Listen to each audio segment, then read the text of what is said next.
إن الحمد لله نحمده ونستعينه ونستغفره ونؤمن به ونتوكل عليه ونعوذ بالله من شرور أنفسنا ومن سيئات أعمالنا من يهده الله فلا مضل له ومن يضلله فلا هادي له ونشهد أن لا إله إلا الله وحده لا شريك له ونشهد أن سيدنا ونبينا ومولانا محمد الذي أرسله بالحق بشيرا ونذيرا وداعيا إلى الله بإذنه وسراجا منيرا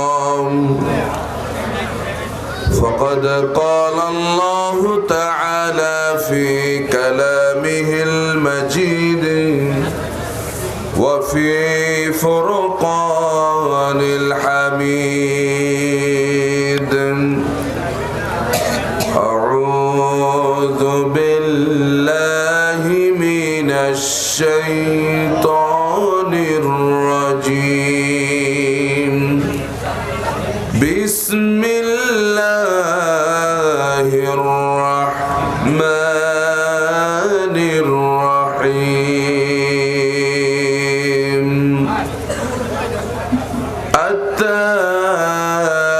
التائبون العابدون الحامدون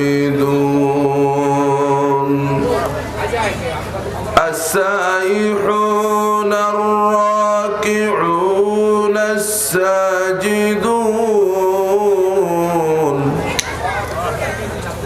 الآمرون بالمعروف والناهون عن المنكر والحافظون لحدود الله وبشر المؤمنين. وقال النبي صلى الله عليه وسلم قال الله تعالى في حديث قدسه أعددت لعباد الصالحين ما لا عين رأت ولا أذن سمعت ولا خطر على قلب بشر. وقال تعالى في شان حبيبه آمرا ومخبرا إن الله وملائكته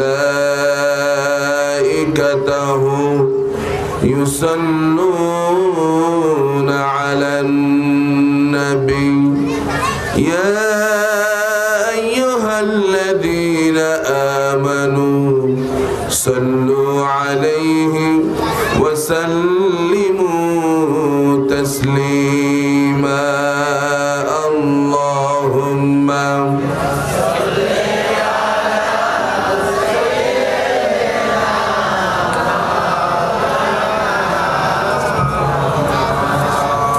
وعلى آل سيدنا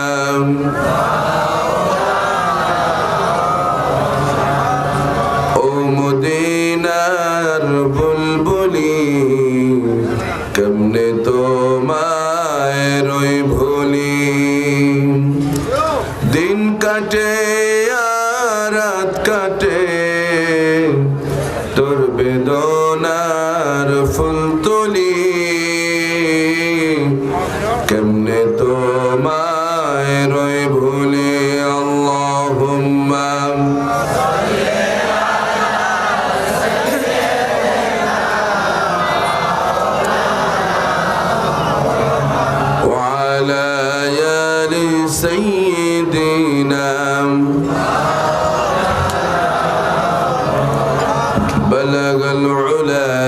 بكماله كشف الدجى بجماله حسنت جميع خصاله صلوا عليه وآله سلموا يا قوم بل صلوا على صدر الأمين مصطفى ما جاء إلا رحمة للعالمين أما بعد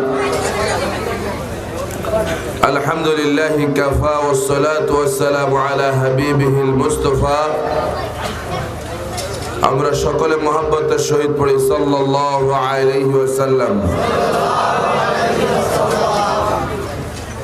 আল কাদরি ও শাজলি দরবার শরীফ কর্তৃক আয়োজিত 2 দিন ব্যাপী 123তম বার্ষিক আজিম শান ইসালে সাহাব ও দোয়ার মাহফিল, আজকের এই 2 দিন ব্যাপী এই ওয়াজ ও দোয়ার মাহফিলের সম্মানিত সদর জলসা দরবার শরীফের সম্মানিত পীর সাহেব হযরত মাওলানা শাহ মকবুল হোসেন বুলবুলি সাহেব, আজকের মাহফিলের সম্মানিত প্রধান অতিথি উপমহাদেশের প্রখ্যাত আলেম দ্বীন চট্টগ্রাম আন্দের কিল্লা শাহী জামে মসজিদের সম্মানিত খতিব আওলাদ রাসূল সাল্লাল্লাহু আলাইহি সাল্লাম আলহাজ হযরত মাওলানা সৈয়দ মোহাম্মদ আনোয়ার হোসেন তাহের জাবিরি আল মাদানী সাহেব। আলোচনা করবেন লক্ষ্মীপুর দারুল উলুম কামিল মাদ্রাসার সম্মানিত সুযোগ্য উপাধ্যক্ষ আলহাজ হযরত মাওলানা ইসমাইল সাহেব। আলোচনা করবেন অত্র দরবার শরীফের সম্মানিত পীরজাদা আলহাজ হযরত মাওলানা শাহ মোহাম্মদ ওয়ালিউল্লাহ জিহাদি সাহেব, আর অন্যান্য উলামায়ে কেরাম, আমার সামনে উপবিষ্ট মুসল্লিয়ান, মুরব্বিয়ান, সামিঈন, হাজিরিন, যুবক, পর্দার আলে আমার সম্মানিত শ্রবণরত মা এবং বোনেরা, আল্লাহ সুবহানাহু ওয়া তাআলার শাহী দরবারে আমরা আমাদের মস্তককে অবনত চিত্তে সে মহান মনিবের শুকরিয়া আদায় করি যিনি আমাদের মালিক। একটু আওয়াজ দিয়ে বলতে হবে আমাদের মালিক কে? কোন সন্দেহ আছে নাকি যে আল্লাহ সুবহানাহু ওয়া তাআলা আমাদের মালিক? আমরা সব সময় সে আল্লাহর প্রশংসা করব। রাজি? আল্লাহর প্রশংসা করলে লাভ কার? আমাদের নিজেদের, ঠিক কি না? আমরা আমাদের লাভ বুঝি? সকলে বলেন বুঝি কিনা? তা আমরা সব সময় সে আল্লাহর প্রশংসা করব যিনি আমাদেরকে সৃষ্টি করেছেন। আসমান জমিন কুল কায়নাত যে মহান সত্তা সৃষ্টি করেছেন সে আল্লাহর প্রশংসা আমরা সব সময় করব, ঠিক কি না? প্রিয় ভাইরা, এই সুন্দর পৃথিবী একদিন ধ্বংস হয়ে যাবে, একদিন এই পৃথিবী শেষ হয়ে যাবে। আমি আপনি কেউ পৃথিবীতে থাকতে পারবো? যারা জবাব দিলেন না তারা বোধহয় থাকতে পারবে। কথা বলেন, আমরা থাকতে পারবো কেউ? সকলকে একদিনে পৃথিবী থেকে চলে যেতে হবে। হয়তো এমনও হতে পারে আজকের রাতটাই আমার জীবনের শেষ রাত হতে পারে, পারে কি না?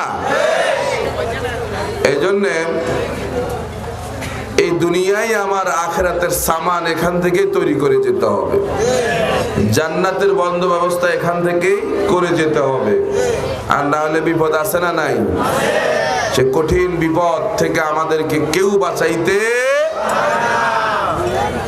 পীর সাহেবরা তো পারবে বাঁচাইতে। কথা বলেন। অনেকে ধারণা করে বসে আছে যে আমি তো অমুক পীর সাহেব হুজুরের মুরিদ। কথা বলেন না কেন? আমি তো অমুক পীর সাহেব হুজুরের মুরিদ, তো পীর সাহেব হুজুর যেহেতু জান্নাতে যাবে সঙ্গে যাওয়ার সময় মুরিদ কি আর না নিয়ে যাবেনি? কথা বলেন, এই চিন্তা আসেনি আপনাদের? খবরদার, কত পীর সাহেবরা কিয়ামতের ময়দানে দাঁড়ায় থাকবে, কোনো খবরে থাকবে না এদের, ঠিক কি না? আমাদের দেশে পীর দাবি করে এমন অনেক লোক আছে না নাই?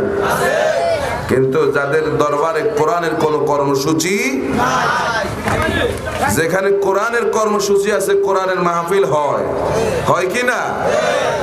এই দরবার থেকে কোরআনের মাহফিল হয় কিনা বলেন? বুঝতে হবে যেখানেই কোরআনের কর্মসূচি আছে সেখানেই হেদায়েত আছে, আছে কি না? এই জন্য আমরা যেখানে কোরআন আছে আমরা আছি, কোরআন নাই যেখানে আমরা নাই। কোরআন নাই এমন কোন জায়গায় কেউ আমাদেরকে পিটায়ও নিতে পারবে। কোরআন আছে যেখানে সেখানে আমাদেরকে নেওয়ার জন্য তবারকের কোনো প্রয়োজন। আজকে কি এখানে তবারক দেওয়া হবে? কি তবারক দিবে না? দেয় দেয় জানে না, আন্দাজে কয় জানে না, ব্যাকেই জানে। কি বলেন? ওই যে তবারক রান্না করতেছে, গ্রান আসে না মাঝে মধ্যে নাকের মধ্যে? আজকে কি এখানে তবারকের জন্য আসছেন না কোরআনের জন্য? আচ্ছা, তবারকের জন্য কে কে আসছেন হাত উঠান। আলহামদুলিল্লাহ, আলহামদুলিল্লাহ। কোরআনের জন্য কারা এসছে হাত উঠাই। আল্লাহ যেন আমাদেরকে কবুল করে, বলি আমিন। প্রিয় ভাইরা, আমি আলোচনা করবো একেবারে সামান্য সময়, এই জন্য ভূমিকা দীর্ঘায়িত না করে যে আয়াতটা আপনাদের সামনে তেলাওয়াত করেছি, কোরআনুল কারীমের নবম সূরা সূরাতুত তাওবার 112 নম্বর আয়াত। আল্লাহ সুবহানাহু ওয়া তাআলা এই আয়াতের মধ্যে জান্নাতি মুমিনদের 8টি কোয়ালিটির কথা বলেছেন। কয়টা? সেই কোয়ালিটি গুলো আমাদের অর্জন করা দরকার আছে না নাই? আমাদের সকলকে কি জান্নাতে যেতে হবে, নাকি ডান দিকের লোকেরা গেলেই সারবে, বাম দিকের লোকদের যাওয়া লাগবে না? সবার লাগবে। কার কার জান্নাতে যেতে হবে না হাত উঠান। হুশ নাই? হুশ আছে? এই জন্য অনেক জায়গায় দেখা যায় আবেগ বেশি। কথা বলেন না কেন? আবেগে গাছের উপর উঠে যায়, এমন লোক আছে না নাই? আবেগের সঙ্গে বিবেক থাকার দরকার আছে। আবেগের সঙ্গে বিবেক থাকার দরকার আছে কি না?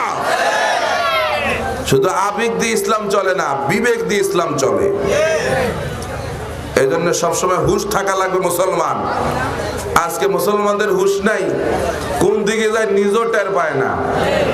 এই জন্য কাফের মুশরিকরা আজকে মুসলমানদেরকে এমন ভাবে মারছে, এমন ভাবে পৃথিবী থেকে নিশ্চিহ্ন করে দেওয়ার তারা ষড়যন্ত্র করতেছে। কথা বলেন না কেন? এই জন্য আমাদেরকে হুঁশিয়ার থাকা লাগবে, সবসময় প্রস্তুত থাকা লাগবে মুসলমান। আমরা কি প্রস্তুত থাকতে রাজি আছি সবাই? কারা কারা রাজি? তো হাত দেখা আল্লাহকে। আল্লাহ যেন আমাদেরকে কবুল করে, বলে আমিন। আল্লাহ রাব্বুল আলামিন বলেন, আত-তাইবুনাল আবিদুনাল হামিদুনাস সাইহুন আর-রাকিউনাস সাজিদুনাল আমিরুনা বিল মা'রুফি ওয়ান নাহুনা আনিল মুনকার ওয়াল হাফিজুনা লিহুদুদিল্লাহ ওয়া বাশশিরিল মুমিনিন। সূরা তাওবা কোরআনুল কারীমের নবম সূরা। এই সূরার মধ্যে 129টা আয়াত আছে। বিপুল সংখ্যক মুফাসসিরিনে কেরাম এই সূরাটিকে মাদানী সূরা হিসেবে গণ্য করেছেন। এই সূরার দুটি নাম, একটি হচ্ছে সূরাতুল বারাত, আরেকটি হচ্ছে সূরাতুত তাওবা। সূরাতুল বারাত এর জন্য বলা হয়, আল্লাহ সুবহানাহু ওয়া তাআলা সূরার শুরুতে মুশরিকদের থেকে সম্পর্ক ছিন্ন করে নিয়েছেন। কাদের থেকে? আর আমাদেরকে বলেছেন আমরা যেন তাদের সঙ্গে সম্পর্ক রাখি। কথা বলেন না? আজকে মুশরিকদের সঙ্গে আমাদের সম্পর্ক আছে? কথা বলেন না কেন? আজকের কথা বলছি। আজকে ইউটিউবে দেখলাম, ফেসবুকে দেখলাম, বাংলাদেশের কোন জায়গায় যেন আমি নামটা দেখি নাই, আজকে এই মুশরিকদের একটা উগ্র সংগঠন ইসকন,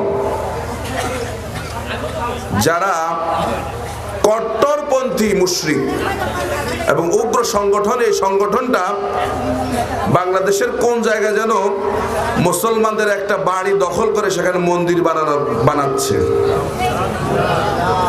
আপনি 16 কোটি মুসলমানের দেশে নাউজুবিল্লাহ আসতে বললেন? আপনি নাউজুবিল্লাহ বললেই কি সারবে? 16 কোটি মুসলমানের দেশে, পৃথিবীর দ্বিতীয় বৃহত্তম মুসলিম দেশে আজকে মুসলমানদের জায়গা দখল করে কাফের মুশরিক তাদের মন্দির বানাবে, আর আমরা জমিনের উপরে এখনো বসে আছি। কথা বলেন না কেন? সে মুশরিকদের সঙ্গে আমাদের সম্পর্ক আছে না নাই? আজকে আমার ডানে মুশরিক, বামে মুশরিক, সামনে পিছনে সব জায়গায় মুশরিক। মুশরিকের সঙ্গে আমার উঠা বসা, মুশরিকের সঙ্গে আমি আত্মীয়তা করি, এরকম আছে না নাই? আজকে আমার ছেলের বউ মুশরিক, আজকে আমার মেয়ের জামাই মুশরিক, এমন আছে না নাই? ওই যে কয়েকদিন আগে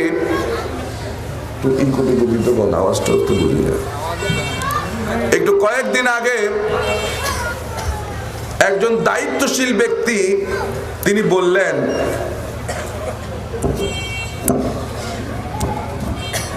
তিনি খুব খুশি, তিনি তার ছেলেকে এমন এক মেয়েকে বিবাহ করালেন কলিকাতার। ওই মেয়ে কয়, আমি আমার ছেলেকে এমন এক মেয়ে বিবাহ করালাম যে মেয়ে বাংলাদেশে আসলে কোরবানির ঈদ এবং রোজার ঈদ করে, আবার কলকাতায় যখন যায় তখন মূর্তির সামনে প্রণাম করে। আজকে তাকায় দেখেন আমাদের অধিকাংশ মুসলমান এই কাজে আছে, মসজিদেও যায় আবার মন্দিরেও। এই সূরার শুরুতে আল্লাহ রাব্বুল আলামিন বলেন, বারাআতুম মিনাল্লাহি ওয়া রাসূলিহি ইলাল্লাযীনা আহাদতুম মিনাল মুশরিকিন। আল্লাহ পাক বলেন, তোমরা যে সমস্ত মুশরিকদের সঙ্গে ওয়াদাবদ্ধ হয়েছো, আমি আল্লাহ এবং আমার রাসূল সেই সমস্ত মুশরিকদের থেকে সম্পর্ক ছিন্ন করে নিলাম। আজকে পৃথিবীতে তাকায়া দেখেন, মুসলমানরা যেই জমিনে মুসলমানরা মার খাচ্ছে, তার পিছনে হয় ইহুদি না হয় মুশরিকদের হাত আছে।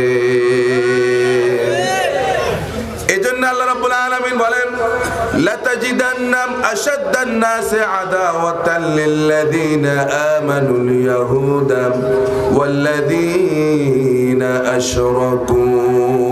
মুমিনদের জন্য দুইটা জাত আছে, সবচেয়ে নিকৃষ্ট, সবচেয়ে খারাপ দুইটা জাত। একটা হচ্ছে ইহুদি, আরেকটা মুশরিক। আজকে সারা পৃথিবীতে মুসলিম দেশগুলোতে যত মারামারি লাগছে এই দুইটা দলের কারণে, ঠিক কিনা বলেন? আজকে আপনি ফিলিস্তিনে তাকায়া দেখেন, ফিলিস্তিনের মুসলমানগুলো বাইতুল আকসার মধ্যে নামাজ পড়তে পারে না, ইসরায়েল এই বদমাশদের কারণে। কথা বলেন না কেন? এরপরে আমাদের পাশে আমাদের অনেক মুসলমান তাদের ধর্মীয় অনুষ্ঠানগুলো ঠিক মতো পালন করতে পারে না। তারা মুসলমানরা গরু জবে করে। যে আপনি কাকে খুশি করার জন্য আপনার আখিরাতকে নষ্ট করে দিচ্ছেন ভাই? আল্লাহর নবী বলেন, মিশকাত শরীফের হাদিস বাবু জুলমের মধ্যে এসেছে যে কিয়ামতের ময়দানে ওই ব্যক্তি হবে সবচেয়ে দুর্ভাগা যে ব্যক্তি অন্যকে খুশি করার জন্য নিজের আখিরাতকে নষ্ট করে দিয়েছে। আমরা আমাদের দেশের লোকগুলো এক শ্রেণীর মানুষদেরকে খুশি করার জন্য মুসলমানদের উপর আজকে হিংসাত্মক ভাব করছি। কথা বলেন না কেন? কথা বলে ঠিক কি না? এই জন্য এই সূরার 1 নম্বর নাম হচ্ছে সূরাতুল বারাত। বারাত মানে সম্পর্ক ছিন্ন করা। আল্লাহ এবং আল্লাহ রাসূল সম্পর্ক ছিন্ন করেছেন, আমরা যেন তাদের সঙ্গে সম্পর্ক। তবে মুসলমানরা ইসলাম কোনোদিন কোন বিধর্মী কোন সংখ্যালঘুর মন্দিরে মুসলমানরা আক্রমণ করবে না, করেও না। কথা বলেন না কেন? এই দেশে আমরা মুসলমানরাই এমনটা দেখাইছি যে আমরা মুসলমানরাই এই দেশে হিন্দুদের মন্দির আমরা মুসলমানরা পাহারা দিয়েছি। কথা বলেন না কেন? প্রিয় ভাইরা আমার, এই সূরার 2 নম্বরের নাম হচ্ছে সূরাতুত তাওবা। এই সূরায় 118 নম্বর আয়াতে আল্লাহ রাব্বুল আলামিন এই ঘটনাটা উল্লেখ করেছেন। তাবুক যুদ্ধে কিছু সংখ্যক সাহাবায়ে কেরাম তাবুক যুদ্ধে যায় নাই। তারা পরে যখন বুঝতে পেরেছে আল্লাহর দরবারে তওবা করেছে, এই তওবা করার পরে আল্লাহ পাক তখনও মাফ হয়েছে কিনা ঘোষণা দেয় নাই। একদিন, 2 দিন নয়, 40 দিন পর্যন্ত তারা অপেক্ষা করেছিল। আল্লাহর নবী তাদের সঙ্গে সাহাবায়ে কেরামদেরকে বলেছেন, খবরদার তাদের সঙ্গে কথাবার্তা বলা যাবে না, উঠা বসা করা যাবে না, লেনদেনও করা যাবে না, তাদের কাছে কিছু বিক্রিও করা যাবে না, এমনকি তারা তাদের স্ত্রীদের কাছেও যেতে পারবে না। 40 দিন হয়ে গেল। 3 জন সাহাবী, কাব বিন মালিক, মুরারা বিন রাবি, হেলাল বিন উমাইয়া রাদিয়াল্লাহু আনহুম, এই 4 জন খুব অস্থির হয়ে গেল। আহারে, আল্লাহ যদি আমাদেরকে ভুলে যায়, রাসূল যদি আমাদেরকে ভুলে যান, তাহলে তো জাহান্নাম ছাড়া আমাদের আর কোনো উপায় নাই। 40 দিন পরে আরো 10 দিন পার যখন হলো, তখন আল্লাহ রাব্বুল আলামিন এই 3 জন লোকদের তাওবা কবুল করে আল্লাহ পাক সূরাতুত তাওবা নাযিল করে দিলেন। তাহলে এই সূরার 2 নম্বর নাম হচ্ছে সূরাতুত তাওবা। আমি আপনাদের সামনে যে আয়াতটা তেলাওয়াত করেছি 112 নম্বর আয়াত, এখানে জান্নাতি মুমিনদের 8টি কোয়ালিটি আল্লাহ পাক উল্লেখ করেছেন। আল্লাহ রাব্বুল আলামিন বলেছেন এই কোয়ালিটিগুলো যখন কোন মুমিন লোকদের মধ্যে আসবে, আল্লাহ পাক তাদেরকে জান্নাত দিবেন। কি দিবেন? জোরে বলুন, কি দিবেন? সে জান্নাত আমরা দেখছি, আমাদের বাড়ির আশেপাশে তো জান্নাত পাওয়া যায়। অনেকে মাঝে মধ্যে বলে, অমুকে এমন এক বাড়ি করছে একেবারে জান্নাত। বলেনি? আরে মিয়া, কোথায়? ওই যে আমায় বলি যে কোথায় ওয়াশিংটন আর কোথায় ছাগলের টন। কথা বলেন না কেন? কোথায় জান্নাত আর কোথায় আপনার ঘর? আপনি জান্নাত বানান আপনার ঘরে নাকি? এখন জান্নাতটা কেমন হবে? আল্লাহ রাব্বুল আলামিন হাদিসে কুদসির মধ্যে বলেন, আদাতু লিইবাদিস সালিহিন, আমি আমার নেককার বান্দাদের জন্য এমন এক জান্নাতকে প্রস্তুত করে রেখেছি, মালা আইনুন রাত, এমন কোন চোখ নাই যে চোখ দেখেছে জান্নাতের নেয়ামতটা কেমন হবে। আল্লাহু আকবার। ওয়ালা উযনুন সামিআত, এমন কোন কান নাই যে কান কোনদিন শুনেছে জান্নাতের নেয়ামতটা এমন এমন হবে, যেটা এমন কোন কান নাই। ওয়ালা খাতারা আলা কলবে বাশারিন, এমন কোন অন্তর নাই যে অন্তর কোনদিন চিন্তা করতে পেরেছে জান্নাতের নেয়ামতটা এমন হবে। তাহলে জান্নাত আমাদের চিন্তারও বাইরে, ঠিক কি না? আপনার চিন্তারও বাইরে জান্নাত, কল্পনাই করতে পারবেন না যে জান্নাত কেমন হবে। সেই জান্নাত থেকে আমরা সবাই যেতে চাই। হাদিসের মধ্যে এসেছে আল্লাহ রাব্বুল আলামিন সর্বশেষ যেই লোকটাকে জাহান্নাম থেকে মুক্তি দিয়ে জান্নাত এবং জাহান্নামের মাঝখানে দাঁড় করাইয়া দেবেন। জান্নাত এবং জাহান্নামের মাঝখানে দাঁড়ায় লোকটি চিৎকার মেরে কাঁদতে থাকবে। আল্লাহ রাব্বুল আলামিন তাকে বলবেন, বান্দারে কি হলো তোর? চিরকাল জাহান্নামে জ্বলেছিস, আমি আল্লাহ রাব্বুল আলামিন মেহেরবানি করে তোমাকে জান্নাত এবং জাহান্নামের মাঝখানে দাঁড় করাইয়া দিলাম, এখন কেন কান্না করো? ব্যাপারটা কি? লোকটি বলবে, রব্বুল আলামিন জাহান্নাম থেকে মুক্তি দিয়েছেন, আপনার শুকরিয়া আদায় করি। এখন আমি যেখানে দাঁড়ায় আছি এখান থেকে জান্নাত আমি দেখতে পাচ্ছি, তবে জান্নাতের নেয়ামতগুলো আমি ভালোভাবে দেখি না। আপনি যদি মেহেরবানি করে আমাকে জান্নাতের দরওয়াজার সামনে একটু দাঁড় করাইয়া দিতেন, তাহলে উকি ঝুঁকি দিয়া জান্নাতের নেয়ামতগুলো আমি দেখতে পেতাম। হাদিসের মধ্যে এসেছে আল্লাহ রাব্বুল আলামিন ফেরেশতাদেরকে বলবেন, যাও তাকে জান্নাতের দরওয়াজার সামনে একটু দাঁড় করাইয়া দাও। জান্নাতের দরওয়াজার সামনে দাঁড়ায় লোকটি আগের চাইতে আরো জোরে চিৎকার মেরে কাঁদতে থাকবে। আল্লাহ রাব্বুল আলামিন বলবেন, বান্দারে কি হলো তোর? চিরকাল জাহান্নামে চলেছিস, আমি আল্লাহ রাব্বুল আলামিন মেহেরবানি করে জান্নাত জাহান্নাম থেকে মুক্তি দিয়ে জান্নাত এবং জাহান্নামের মাঝখানে দাঁড় করালাম। এরপরে তোমার আরজি মোতাবেক জান্নাতের দরওয়াজার সামনে দাঁড় করালাম, এবার কেন কান্না করো? লোকটি বলবে, রব্বুল আলামিন তোমার শুকরিয়া আদায় করি, তুমি আমাকে জাহান্নাম থেকে মুক্তি দিয়ে জান্নাত এবং জাহান্নামের মাঝখানে দাঁড় করালাম, এরপরে জান্নাতের দরওয়াজার সামনে দাঁড় করালাম, তোমার শুকরিয়া আদায় করি। এখন কান্না এজন্য করি, আমি এখান থেকে জান্নাতকে দেখতে পাচ্ছি, মাবুদ গো উকি ঝুঁকি দিয়া জান্নাত দেখতে আমার কষ্ট হয়, তুমি যদি মেহেরবানি করে আমাকে জান্নাতের মাঝখানে একটু দাঁড় করাইয়া দিতাম, তবে হ্যাঁ আমি তোমার সঙ্গে ওয়াদা করি জান্নাতের কোন নিয়ামত আমি হাত দ্বারা ধরবো না। তুমি আমাকে জান্নাতের মাঝখানে একটু দাঁড় করাইয়া দাও। হাদিস, আল্লাহ রাব্বুল আলামিন সঙ্গে সঙ্গে ফেরেশতাদেরকে বলবেন, যাও তাকে জান্নাতের মাঝখানে দাঁড় করাইয়া দাও। জান্নাতের মাঝখানে দাঁড়ায়া লোকটি আগের চাইতো আরো জোরে চিৎকার মেরে কাঁদতে থাকবে, হামাগুড়ি দিয়ে কাঁদবে। আল্লাহ রাব্বুল আলামিন ডাক দিয়ে বলবেন, বান্দারে এবার কি হলো? কি হলো তোর? চিরকাল জাহান্নামে জ্বলেছিস, আমি আল্লাহ রাব্বুল আলামিন মেহেরবানি করে তোমাকে জান্নাত এবং জাহান্নামের মাঝখানে দাঁড় করালাম, এরপরে তোমাকে জান্নাতের দরওয়াজার সামনে দাঁড় করালাম, আবার তোমার আরজি মোতাবেক জান্নাতের মাঝখানে তোমাকে দাঁড় করায়া দিলাম, এবার কেন কান্না করো? লোকটি বলবে, রব্বুল আলামিন তোমার শুকরিয়া আদায় করি, তুমি যে আমাকে এভাবে করে জাহান্নাম থেকে মুক্তি দিয়ে জান্নাত এবং জাহান্নামের মাঝখানে দাঁড় করালাম, তারপরে আবার জান্নাতের দরওয়াজার সামনে দাঁড় করালাম, তারপরে জান্নাতের মাঝখানে দাঁড় করালাম। মাবুদ এবার এজন্য কান্না করি, তুমি যখন একবার আমাকে জান্নাতের মাঝখানে দাঁড় করালাম, মাবুদ গো এই জান্নাত থেকে আর কোনোদিন আমাকে বের করে দিও না।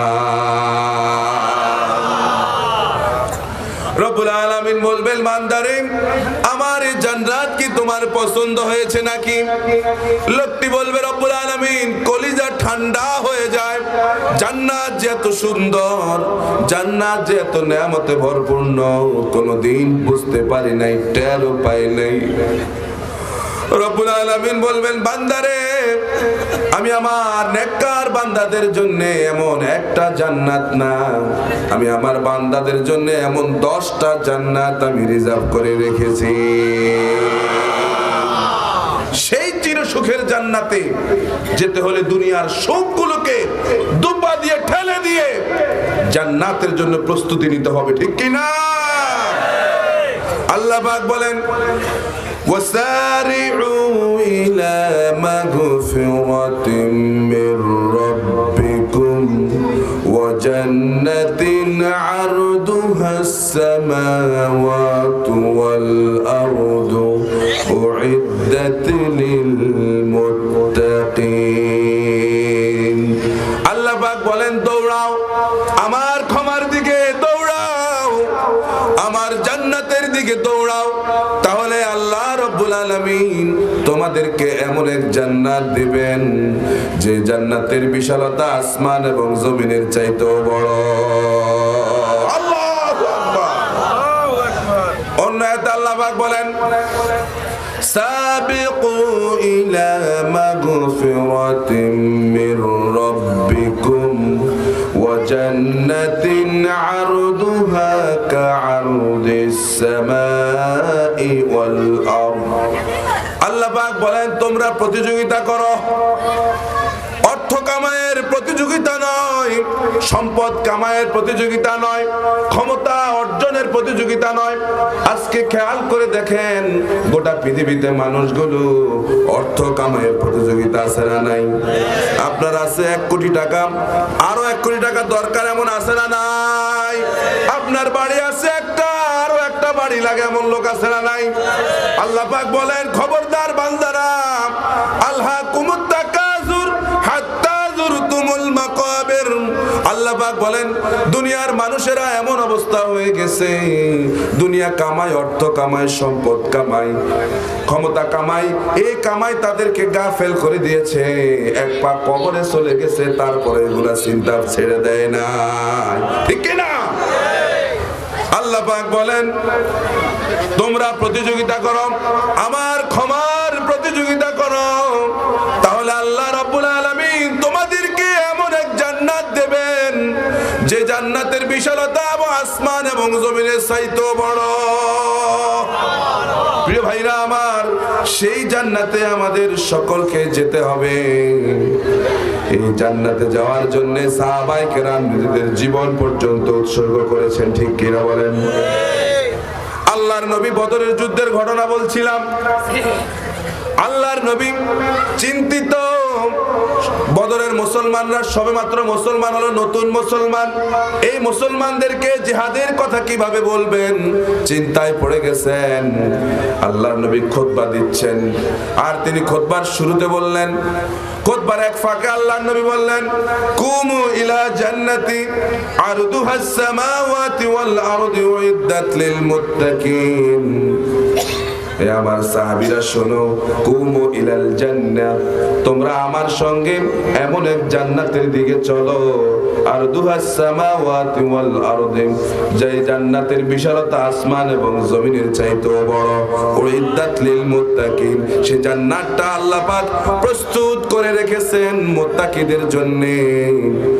এই কথা শোনার পরে উমাইর ইবনুল হামাম তিনি বললেন বাহ বাহ।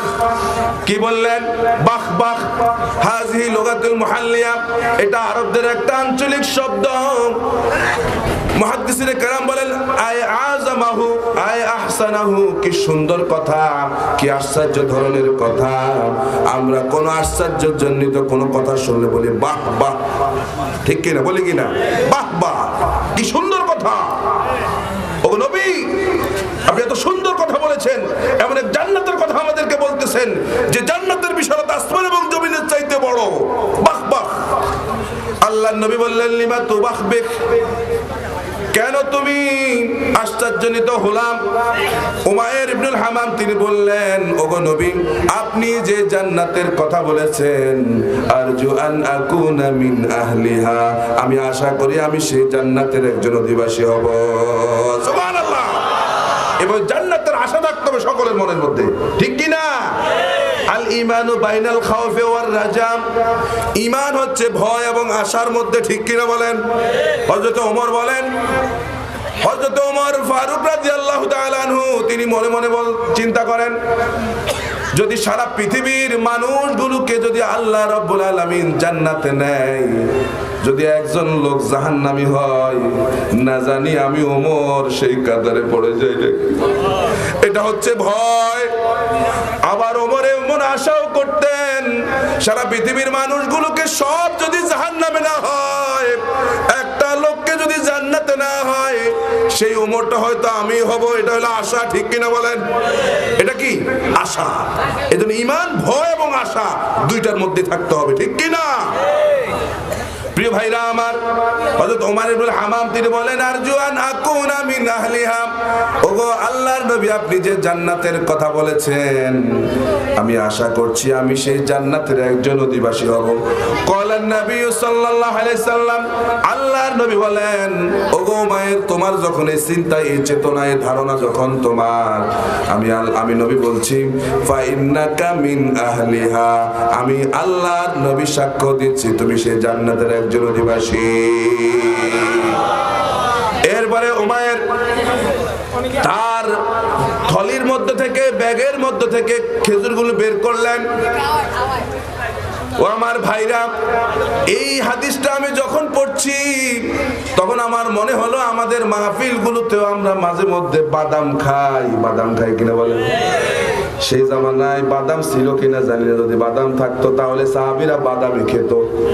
ধরেন না, এখন জান্নাতের কথা বলছি না, এই ফাঁক দিয়ে একজন বাদাম চিবাচ্ছে, আর আমি বললাম কুমু ইলাল জান্নাহ, চলো আমার সঙ্গে জান্নাতের দিকে। আল্লাহু আকবার বলেন।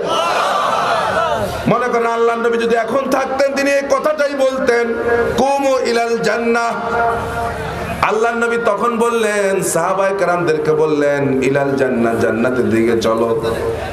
হযরত ওমর ইবনে হামাম রাদিয়াল্লাহু তাআলা আনহু তিনি খেজুর খাচ্ছিলেন, খেজুর খাচ্ছেন। এই কথা শুনে তিনি সেখান থেকে দাঁড়ায় গেলেন, জান্নাতের সুসংবাদের কথা শুনে তিনি সেখান থেকে দাঁড়ায় গেলেন। ফাকামা ওয়া রামা, এবং তিনি তার সঙ্গে থাকা খেজুরগুলোকে নিক্ষেপ করে ফেলে দিলেন আর বললেন, আমি যদি খেজুরগুলো খেতে যাই তাহলে ইন্নাহা লা হায়াতুন তাবিলা, আমার দীর্ঘ সময় লেগে যাবে, লম্বা সময় লেগে যাবে, আমাকে জান্নাতে যেতে দেরি হয়ে যাবে, জান্নাতে যেতে দেরি হয়ে যাবে। যদি বাকি খেজুরগুলো খেতে যাই অনেক সময় লাগবে, আমার জান্নাতে যেতে।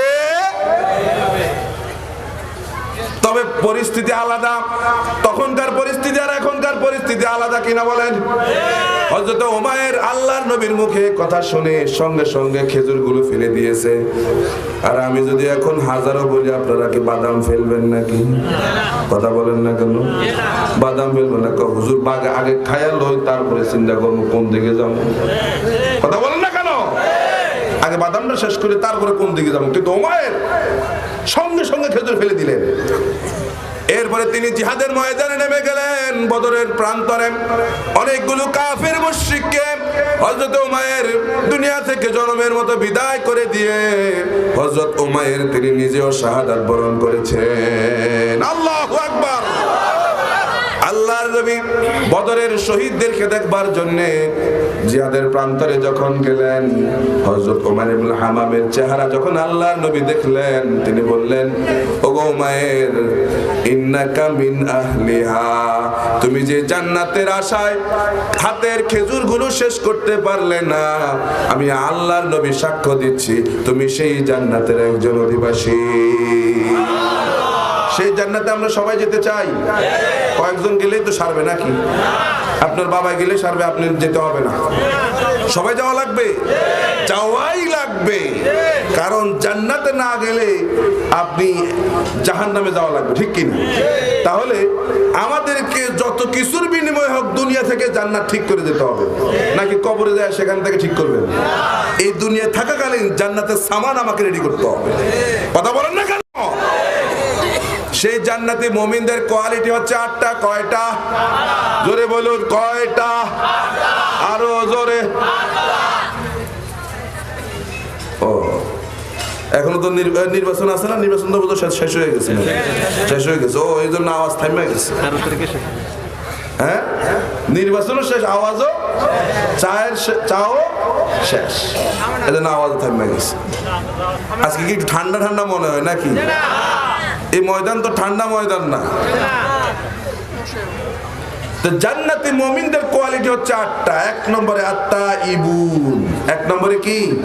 আর জোরে বলুন, 1 নম্বরে আত্তাইবুন, অর্থাৎ বারবার তওবা করে, বারবার তওবা করে, বারবার তওবা করে। অর্থাৎ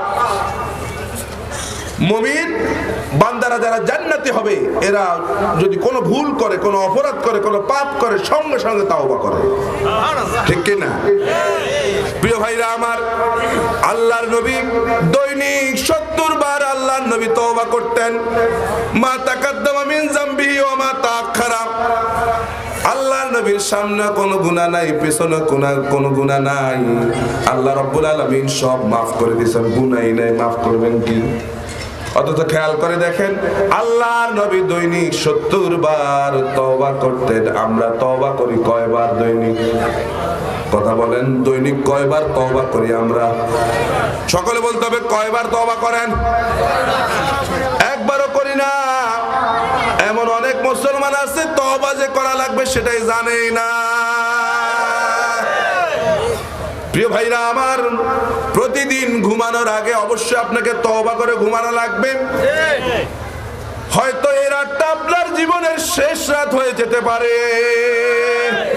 আপনি দৈনন্দিন কবিরা গুনাহগুলো করছেন, সগীরা গুনাহ তো করছেনই। সগীরা গুনাহগুলো আপনি যখন ওযু করেন, ওযুর সঙ্গে সঙ্গে সগীরা গুনাহগুলো শেষ হয়ে যায়। আর কবিরা গুনাহগুলো তওবা না করলে আল্লাহ পাক মাফ করেন না। তাহলে আপনারা গুনাহ করেন কিনা? সকলে বলেন, গুনাহ করেন কিনা? দৈনিক কয়টা গুনাহ করেন কবিরা? মিথ্যা কথা বলা কবিরা গুনাহ। মিথ্যা কথা বলেন কিনা? তাহলে কবিরা গুনাহ হইল কিনা? শিরক করা কবিরা গুনাহ, আকবারুল কাবায়ের। কবিরা গুনার ওস্তাদ বলে শিরক। কবিরা গুনাহ ওস্তাদ, বড় কবিরা গুনাহ আকবারুল কাবায়ের। এই কবিরা গুনাহগুলো করে দৈনন্দিন প্রত্যেক রাতে আমি ঘুমায়া যাই। প্রিয় ভাইরা আমার, এই ঘুমের মধ্যে যদি আপনি শেষ হয়ে যান, সকালবেলা যদি আপনার চোখ খুলে তাহলে সকাল, আর না খুললে পরকাল। তাহলে সবাই আমরা ভুল করি, গুনাহ করি। আল্লাহর নবী মুহাম্মদুর রাসূলুল্লাহ সাল্লাল্লাহু আলাইহি সাল্লাম, প্রিয় ভাইরা আমার, অনেকে মনে করেন আমি অমুক পীর সাহেবের হুজুরের মুরিদ, আমি তো ভুলে করতে পারি না, গুনাহ করি না। না না না, সাহাবায়ে কেরামদের সামনে আল্লাহর নবী বলতেছেন কুল্লুকুম খাত্তাউন ওয়া খায়রুল খাত্তাইনা আত-তাওয়াবুন। কুল্লুকুম খাত্তাউন। কোন সাহাবীদেরকে বলতেছে? আবু বকর, ওমর, ওসমান, আলী, এই সমস্ত সাহাবীদের সামনে বলতেছে কুল্লুকুম খাত্তাউন, তোমরা সবাই ভুল করো। ওয়া খায়রুল খাত্তাইনা আত-তাওয়াবুন, আর সর্বোত্তম ভুলকারী হচ্ছে ওই ব্যক্তি যে ব্যক্তি ভুল করার সঙ্গে সঙ্গে তওবা করে। সুবহানাল্লাহ বলেন। প্রিয় ভাইরা আমার, তওবা করলে কি হবে? আত-তাইবু মিনাজ যামবি কামান লা যামবা লা। কেউ যখন ভুল করার পরে, পাপ করার পরে যখন তওবা করে, সে যেন এমন হয়ে যায় সে যেন কোনো গুনাহ করে না। এজন্য আজ থেকে এই সিদ্ধান্ত নেওয়া লাগবে, রাতে ঘুমানোর আগে অবশ্যই আমি তাওবা করে ঘুমাবো। রাজি? সবাই রাজি? তাওবা করলে মাফ করবেন কে? আল্লাহ রাব্বুল আলামিন বলেন ইল্লাল্লাযীনা তাবু মিন বা'দি যালিকা ওয়া আসলাহু ফাইন্নাল্লাহা গফুরুর রহিম। আল্লাহ পাক বলেন যারা তওবা করে এবং এই তওবা করার পরে যারা সংশোধিত হয়ে যায়, সংশোধন হয়ে যায়, আল্লাহ রাব্বুল আলামিন তাদের জন্য ক্ষমাশীল এবং দয়ালু। তাহলে অপরাধ করার পরে, পাপ করার পরে তওবা করতে হবে, খালিস তওবা, তওবাতুন নাসুহা করা লাগবে। কিন্তু আমাদের অবস্থা হয়েছে আজকে তওবা করলাম, কালকে আবার সেই আছে না নাই? আজকে অপরাধ করলাম, রাতের বেলা তওবা করে ঘুমালাম, আবার কালকে ঠিক একই অপরাধ। এরকম আছে কিনা? আছে কিনা? আছে কিনা? তাহলে এক নম্বর হচ্ছে আত-তাইবুন। জান্নাতের মুমিনদের এক নম্বর কোয়ালিটি, তারা ভুল করার সঙ্গে সঙ্গে কি করে? কি করে? তওবা করতে পারবো আমরা? রাতের বেলা ঘুমানোর আগে, রাতের বেলায় আপনি যখন ঘুমাবেন ওযু করে নামাজ আদায় করবেন, নামাজ পড়ে আল্লাহর দরবারে বলবেন রব্বুল আলামিন, যদি দোয়া না জানেন আস্তাগফিরুল্লাহ রব্বি মিন কুল্লি যামবি ওয়া আতুবু ইলাইহি লা হাওলা ওয়ালা কুওয়াতা ইল্লা বিল্লাহিল আলিয়্যিল আযীম। আল্লাহর দরবারে বলবেন রব্বুল আলামিন, সারাদিন কত অপরাধ করেছি মাওলা, তুমি ছাড়া কারো কাছে বলি না, মাওলা তোমার কাছে ক্ষমা চাই। কান্নাকাটি করবেন, চোখের পানি ফেলে দিবেন। আল্লাহ রাব্বুল আলামিন চোখের পানি, বান্দার চোখের পানি বেশি পছন্দ করে। ওই চোখ জাহান্নামে জ্বলবে না যে চোখ আল্লাহর ভয়ে কাঁদে, ঠিক কি না? এই জন্যে আল্লাহর দরবারে কেঁদে কেটে বলুন, আল্লাহ পাক মাফ করবেন, ঠিক কি না? তাহলে আজ থেকে এই দরবার থেকে এই সবক আপনাদেরকে দিয়ে দেওয়া হলো। এখান থেকে এই সবক দেওয়া, হুজুর আমার সঙ্গে একমত হবেন, প্রতিদিন ঘুমানোর আগে অবশ্যই তাওবা করে ঘুমাবে। তাহলে জান্নাতি মুমিনদের এক নম্বর কোয়ালিটি হচ্ছে তারা তাওবা করে। দুই নম্বরে আল আবিদুন, জান্নাতি মুমিনদের দুই নম্বর কোয়ালিটি হচ্ছে তারা গোলামি করে একজনের। তিনি কে? আমরা গোলামি করি কার? আমরা আল্লাহর করি সবাই, মাশাআল্লাহ। তাহলে তার ওয়াজের দরকারই নেই। আল্লাহ পাক বলেন ওয়ামা খালাকতুল জিন্না ওয়াল ইনসা ইল্লা লিয়াবুদুন। আমি মানুষ এবং জিনকে সৃষ্টি করেছি শুধুমাত্র কেবলমাত্র আমার গোলামির জন্য। ইল্লা লিয়াবুদুন, শুধুমাত্র আল্লাহর গোলামির জন্য, ঠিক কি না? এখন আমরা খাবার খাই কি না? ওই আল্লাহ তো বলে না আমি তোমাদেরকে খাবার খাওয়ার জন্য বানাইছি। আল্লাহ বলছেন শুধুমাত্র ইবাদত করার জন্য সৃষ্টি করেছি। এখন খাবার খান কেন? কথা বলেন, কেন খাবার খান? প্রিয় ভাইরা আমার, এই যে মাহফিলের প্যান্ডেলটা এখানে করা হলো, এই প্যান্ডেল না করলেও মাহফিল হইতো। কথা বলেন, না হইতো? আলহামদুলিল্লাহ, আল্লাহ যে গলার আওয়াজ আমাদেরকে দিয়েছে, যে আওয়াজ দিয়েছে, আমি যদি এখান থেকে মাইক ছাড়া কথা বলি সেখান থেকে শোনা যাবে, যাবে কি না? তাহলে এত সুন্দর আয়োজন কেন? এত সুন্দর আয়োজন কেন? আপনারা ওয়াজ শোনার সুবিধার্থে আয়োজনগুলো করা হয়েছে, ঠিক কি না? এখন খাবার আমরা খাই কেন? ইবাদত করার সুবিধার্থে, ঠিক কি না? খাবার না খাইলে আমরা মরে যেতাম, ঠিক কি না? তাহলে আল্লাহ বলেছেন আমি অবশ্যই আমার বান্দাদেরকে সৃষ্টি করেছি শুধুমাত্র কেবলমাত্র আমার ইবাদতের জন্য। নামাজের মধ্যে আমরা আল্লাহর সঙ্গে ওয়াদা করি ইয়াকা না'বুদু ওয়া ইয়াকা নাস্তাঈন। ওগো আল্লাহ, শুধুমাত্র কেবলমাত্র তোমার গোলামি করি আর তোমার কাছেই সাহায্য চাই, ঠিক কি না? আল্লাহর নবী বলেন ওয়াইজা সাআলতা ফাসআলিল্লাহ ওয়াইজা ইসতাআনতা ফাসতাঈন বিল্লাহ। যা কিছু বলার আল্লাহকে বলো, যা কিছু চাওয়ার ওই আল্লাহর কাছে চাও, তিনি দিতে পারবেন। দিবেন কে? আল্লাহ। মুসলমান দিবেন কে? তাহলে আল্লাহ ছাড়া কারো কাছে চাওয়া যাবে না। এই আকীদা মজবুত করতে হবে, ঠিক কিনা বলেন? আল্লাহ ছাড়া কারো কাছে চাওয়া যাবে না। পৃথিবীর কোনো মানুষ তো কিছুই দিতে পারে না। আমাদের অনেক ভাইরা মনে করেন মাজারে গেলে নাকি পাওয়া যায়। কথা বলেন না কেন? আরে মিয়া, জীবিত মানুষ তো দিতে পারে না, মৃত মানুষ দিবে কেমনে? সে তো নিজেই বিপদের মধ্যে আছে। অনেকে কথাগুলো বললে বলে হুজুর আপনি কাজ সম্পর্কে কি বলেন? আপনি ছিলেন তারে? বলেনি? কথা বলেন না, বলে কিনা? আপনি ছিলেন তারে? উনি জীবিত থাকাকালীন ওনার যে শক্তি ছিল, মরে যাওয়ার পরে শক্তি আরো বাড়ছে। আরে মিয়া, তোমার বিশ্বাস হুজুর কোন কায়দায় আছে যদি তুমি দেখতা তাহলে কথা বলতা না। কথা বলেন না কেন? এই জন্য আকীদা নষ্ট করা যাবে না, কারণ আপনার আকীদা শেষ, সারা জীবনের আমল শেষ। আকীদা হচ্ছে বেলুনের মতো। বেলুনের মতো কিসের মতো? বেলুন আপনি ফুলালেন, নিচে যদি ছিদ্র থাকে, সারা দিন যদি আপনি ফুলান বেলুনের হাওয়া থাকবে? কথা বলেন, থাকবে? তেমনি ভাবে আকীদায় যদি নষ্ট হয়, আকীদা যদি গন্ডগোল থাকে, সারা জীবন আমল করলেও আপনার আমল কবুল হবে না, ঠিক কি না? তাহলে 2 নম্বর হলো আবিদুন, যারা ইবাদত করে, গোলামি করে কার? আল্লাহর গোলামি যারা করে তারা জান্নাতি, ঠিক কি না? জান্নাতি মুমিনদের 2 নম্বর কোয়ালিটি হচ্ছে তারা আল্লাহর গোলামি করে।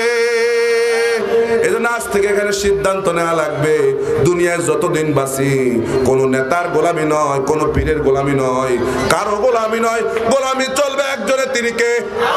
জোরে বলতে হবে, তিনি কে? প্রিয় ভাইরা আমার, জান্নাতি মুমিনদের 3 নম্বর কোয়ালিটি হচ্ছে আল হামিদুন। তারা হাবিব মানুষদেরকে তারা সিরু ফিল আরদ, জমিনে ভ্রমণ করো, আর আমার সত্যের অস্বীকারী যারা করলো, আমার কোরআনকে যারা অস্বীকার করলো, তাদের পরিণতি আমি আল্লাহ পাক কি করেছি তা দেখবার জন্য জমিনে ভ্রমণ করো।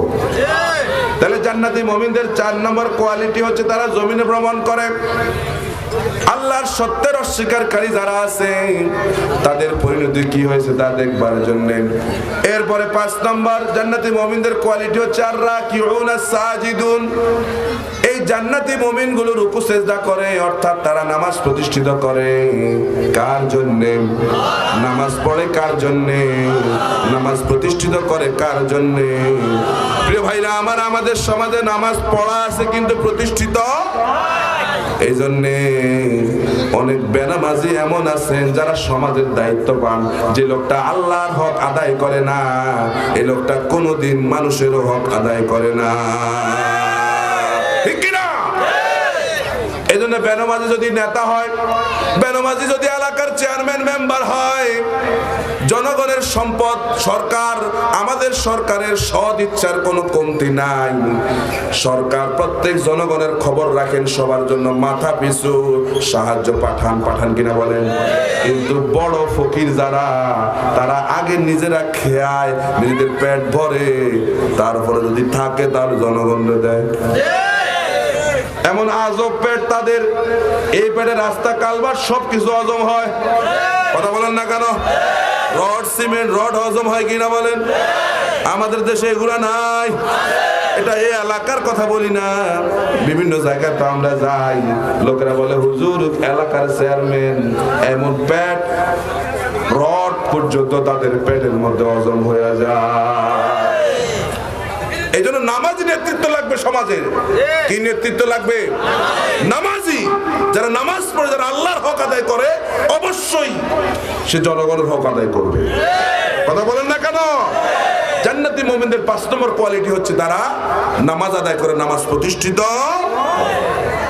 6 নম্বর কোয়ালিটি হচ্ছে আল আমিরুনা বিল মারুফ, তারা মানুষদেরকে ভালো কাজের আদেশ দেয়। কোন কাজের আদেশ? আপনারা আজ থেকে সিদ্ধান্ত নেওয়া লাগবে, প্রতিদিন আমি একটা হলেও ভালো কাজের আদেশ দেব মানুষদেরকে। রাজি কিনা? এই কোয়ালিটি হলেই জান্নাতে যাওয়া যাবে, না হলে যাওয়া যাবে না। ঠিক কিনা বলেন? প্রতিদিন একটা হলেও ভালো কাজের আদেশ দেব। 7 নম্বর কোয়ালিটি হচ্ছে ওয়ান্নাহুনা আনিল মুনকার,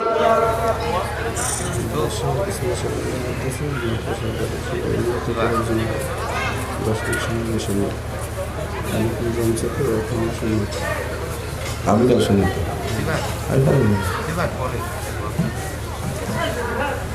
প্রিয় ভাইরা আমার, আন্নাহুনা আনিল মুনকার, অন্যায় কাজ থেকে মানুষদেরকে নিষেধ করা লাগবে। ঠিক কিনা? জান্নাতি মুমিনদের 7 নম্বর কোয়ালিটি হচ্ছে তারা অন্যায় যেখানে দেখে, এই অন্যায়কে বন্ধ করে দেওয়ার জন্য তারা সিদ্ধান্ত নেয়। প্রিয় ভাইরা আমার, সমাজে মদ গাঁজা চলে কিনা? হিরোইন চলে, নেশা চলে, জুয়ার আড্ডা আছে না? আছে কিনা বলেন? জান্নাতি মুমিন হতে হলে অবশ্যই আপনি এই জুয়ার আড্ডা বন্ধ করতে হবে। কারণ কিছু সংখ্যক জুয়া যারা খেলে, যারা মদ খায়, গাঁজা খায়, তাদের কারণে সমাজ আজকে এই গজবগুলো আল্লাহ পাক দেন। ঠিক কিনা বলেন? ঠিক কিনা বলেন? এই জন্য জান্নাতি মুমিনদের দায়িত্ব হচ্ছে যেখানে অন্যায় হবে সেখানে মুমিনরা ঐক্যবদ্ধভাবে এই অন্যায়ের প্রতিবাদ করবে। রাজি কিনা? রাজি কিনা আমরা সবাই? আল্লাহ যেন আমাদেরকে তৌফিক দেয় বলে আমিন। এগুলোর অনেক ব্যাখ্যা আছে, সময় শেষ হয়ে গেছে, এই জন্য আমি আর সামনের দিকে যাচ্ছি। সর্বশেষ যে গুণটা, আল হাফিজুনা লিহুদুদিল্লাহ, যারা আল্লাহ পাকের সীমানা সংরক্ষণ করে। আল্লাহর নবী বলেন লিকুল্লি মালিকিন হায়মান ওয়া হামাল্লাহু মাহারিমুহু, প্রত্যেক বাদশার একটা সীমানা আছে। প্রিয় ভাইরা আমার, আমাদের দেশে আমাদের প্রধানমন্ত্রীর একটা সীমানা আছে, একটা বর্ডার আছে। আছে কিনা বলেন? এই সীমানার বাইরে আমাদের প্রধানমন্ত্রীর কোনো আইন চলে না। চলে কিনা বলেন? যদিও আমাদের দেশে তাদের আইন, কথা বুঝো না কেন? আমাদের আইন কিন্তু তাদের দেশে, কিন্তু তাদেরটা আমরা চিরকাল দিয়ে যাচ্ছি, বিনিময়ে কত কিছু আমরা পাইছি। কথা বলেন না কেন? এমন আজব বন্ধু জীবনও আমরা পাই না। আজব বন্ধু, এমন বন্ধু আমরা পাইছি। এই বন্ধু ভাই আপনারা খুশি না বেজার? আমার কথা কয় না? এই বন্ধু ভাই আপনারা খুশি না বেজার? কারা কারা খুশি হাত উঠান। দেখছি রে 2-1টা উঠছে, বুঝি, এটা আমিও বুঝি। তাহলে এমন বন্ধু আমরা পাইলাম, সারা জীবন শুধু আমাদের থেকে নিলই, কোনদিন আমাদেরকে কিছুই দেয় না। এরা কি আমাদের বন্ধু? কথা বলে, এরা কি আমাদের বন্ধু? প্রিয় ভাইরা আমার, আল্লাহর নবী বলেন লিকুল্লি মালিকিন হায়মান ওয়া হামাল্লাহু মাহারিমুহু, প্রত্যেক বাদশার একটা সীমানা আছে। আর সকল বাদশার বাদশা আল্লাহ রাব্বুল আলামিনের একটা সীমানা আছে। সেই সীমানা হলো হারাম কাজ সমূহ। যে ব্যক্তি হারাম কাজ করবে সে যেন আল্লাহর সীমানাকে লঙ্ঘন করলো। তো এই জন্য যারা দায়িত্ব আছেন, সমাজে যারা দায়িত্ব পালন করেন, রাস্তা কালভার্ট এগুলো বক্ষণ করা, এগুলোকে হালাল না হারাম? জনগণের সম্পদ খাওয়া এগুলোকে হালাল না হারাম? যেই লোকটা হারাম খেলো সে আল্লাহর সীমানা লঙ্ঘন করলো, ঠিক কিনা বলেন? এমন নেতা আমাদের দেশে নাই? আছে? একটু চিন্তা করেন। আপনি তো আমার শত্রু মনে করবেন, আমি শত্রু না। আমি বলছি আপনি আল্লাহর সীমানা লঙ্ঘন করছেন। বান্দার সীমানা লঙ্ঘন করলে অসুবিধা নাই, ঠিক কিনা? আপনার শক্তি বেশি, বান্দা আপনার কিছু করতে পারবে না। কিন্তু আল্লাহর সীমানা লঙ্ঘন করলে আল্লাহ কিছু করতে পারবেনি না। আল্লাহ ডোনাল্ড ট্রাম্পের আল্লাহ ভয় পায়? নরেন্দ্র মোদীর, আমাদের দেশে বড় বড় নেতা যারা আছে এদেরকে ভয় পায়? আল্লাহ ওদের সময় দেয়, আল্লাহ ছাড় দেয়, কিন্তু ছেড়ে ছাড় দেয়। প্রিয় ভাইরা, শেষ কথা, ক্ষমতা আমাদের দেশে আছে না নাই? ক্ষমতা, কিছু লোকজন ক্ষমতা পেলে মনে করে যে আকাশ পুরা সারা পৃথিবী পাওয়া গেছে। এমন ক্ষমতা দেখাইতে যায়, ছোট ছোট মানুষ, ছোট ছোট যুবক, 10, 15, 20 বছর হয়েছে, এলাকার একটা পদ পাইছে, একটা পদ পাইছে। কি পদ? বিশ্ব টয়লেট বিষয়ক সম্পাদক। কি বলে, পদ আছে না নাই? এই পদ পায় সে এমন লাফায়।